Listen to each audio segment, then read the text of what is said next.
Hello everyone, welcome back again to our channel Physics for AP. So in our previous part 2, we have discussed about the reflection of light by different surfaces. That is the part 2. So we have discussed about the verification of the loss of reflection, the formation of image in a plane mirror, the characteristics of the plane mirror. So this is what we have discussed in the part 2. And today in the part 3, let us see what are the topics we are going on. So before that, so here I have drawn a diagram. So this is a part of an what we say it is an angle of vision. So if we see here we are having an object O dash, and we have two visions, that is vision 1 and vision 2. We are having two visions over here. So the vision 1 is very near to the object, and the angle of vision is considered to be as a theta 1. So that is the angle which is in which we can see the complete object. The total complete object which we can see is considered to be as an angle theta 1. And here we have another vision which is a second vision. Here we are having theta 2. If we observe the theta 1 and theta 2, here the theta 1 will be greater than theta 2. Why? Because as the object is very near to us, which is less distance, to view the object, the view should be complete. That is, the view should be very more. So here the angle of theta 1, that is the angle of theta 1 here, and the same for the second vision. The object is very far from us. So as the object is very far from us, the size of an object decreases. Due to that size of the object decreases, the angle of vision also will get decreased. So from this what we can say is, here the angle of vision depends upon not only the size but also the distance between our eye to the object. If it is very near to us, the angle of vision will be maximum. If the object is very far from us, then the angle of vision will be minimum. So the maximum angle for any object is considered to be as 60 degrees. So that is the maximum angle of vision which we can see, maximum up to 60 degrees. And if we exceed 60 degrees, we can't see the object. So next, after completion of this one, we are going to the next topic, that is the lateral inversion. So lateral inversion is nothing but the left becomes right and the right becomes left. So that is called as a lateral inversion. So we are having a plane mirror over here. So this is a plane mirror. So an object is kept over in front of the mirror. So consider it to be as a J. So the light ray is incident. Some amount of light ray will be incident over here. So I am taking from this tip of an object. It is being incident over here. So when it is incident, it gets reflected, and this reflected rays has been extended over here, just the same as what we have done for the formation of the image. And next, for the same, at the same point, it is incident straightly over here and gets reflected back, and this is the extended again reflected ray for that. So this is the incident ray, reflected ray, incident, and it's been reflected back. So for same as we take it for another, let us take at this tip over here, the same object is being incident over here, that is the light is coming from that tip of the object has been incident and is being reflected, and this reflected ray is being extended.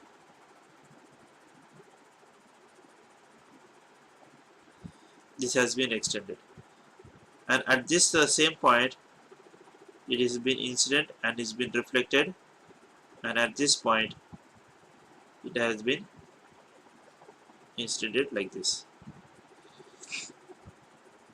Now if we see here,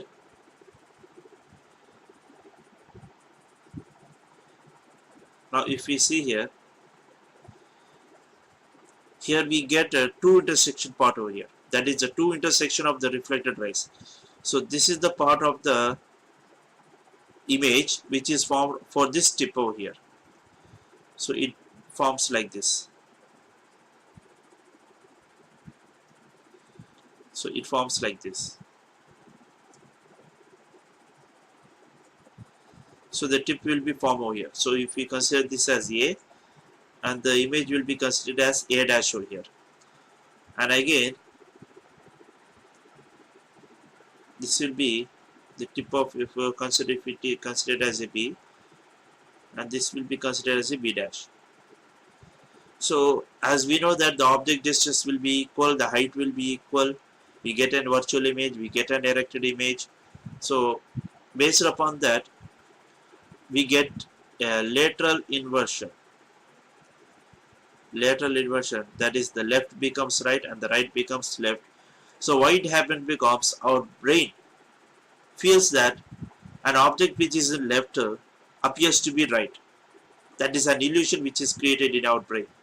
Actually left won't become right and right won't become left. It is just an illusion which is created in our brain. So that is what we call it as a lateral inversion. So after that, next we are going to the another topic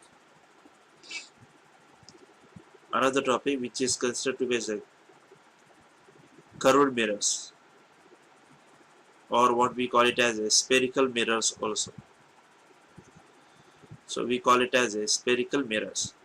So we have two types of spherical mirrors. One is concave mirror, another one is convex mirror. So for a concave mirror, we have two surfaces. This is considered to be as a hollow surface, and this is considered to be as a bulger surface. If we have a mirror surface or the reflected surface and the hollow part, and the bulger surface has been coated, then it is said to be as a concave mirror. So for the same, if we take for the convex, so if the hollow surface is coated, and the bulger surface is having a reflected surface or a mirror, then it is called as a convex mirror. So for example, this is a surface, so this is a hollow surface and this is a bulger surface. So if the hollow surface is considered as a reflecting surface, then it is said to be as a concave. Otherwise, if the bulger surface is having a reflecting surface, then it is said to be as a convex mirror. So how we draw a normal for a concave or a convex, whatever it may be. So very simple. So if you draw a straight line, each and every lines becomes a normal. Each and every straight line becomes a normal over here.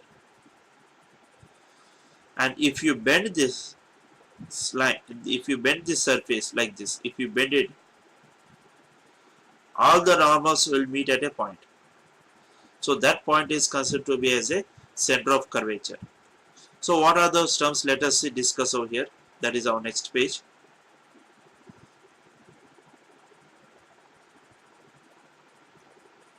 Yeah. So I have taken a concave surface over here. This is the pole, focus, and center of curvature. Let us discuss all these terms. So this is a concave surface. The midpoint of the midpoint on the curved surface or concave surface or convex, whatever, the midpoint of the curved surface is considered to be as a pole. So pole is nothing but we consider it as a midpoint. So the midpoint on a curved surface is considered to be as a pole. And if we see here, we have a line over passing through the pole, which is said to be as a principal axis.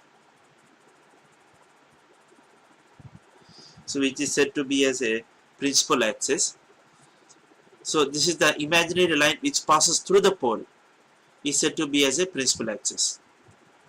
And So this is the pole. The pole is denoted with the letter P, and this is the principal axis. And next, if you take over here the center of curvature, if we assume this as a complete sphere, if we just assume this as a complete sphere, the center of this sphere is said to be as a center of curvature. Okay, so if we assume this as a complete sphere, that is, if you assume this as a complete sphere, now as a sphere has a center, so that center is considered to be as a center of a curvature for this curvature, for this curved path. Otherwise, we have another definition for center of curvature. So what is that curvature? That is the definition is, just now I had drawn one picture over here. So if you take a plane surface, all these are the normals over here. If you bend this surface, all these normals will meet at a point. Okay, so that normal is said to be as a center of curvature. That is, any line which is drawn from the center of curvature to the mirror is said to be as a normal. So if you draw from here to here, it is said to be as a normal. The line drawn from here to here, normal. The line from here to here, normal.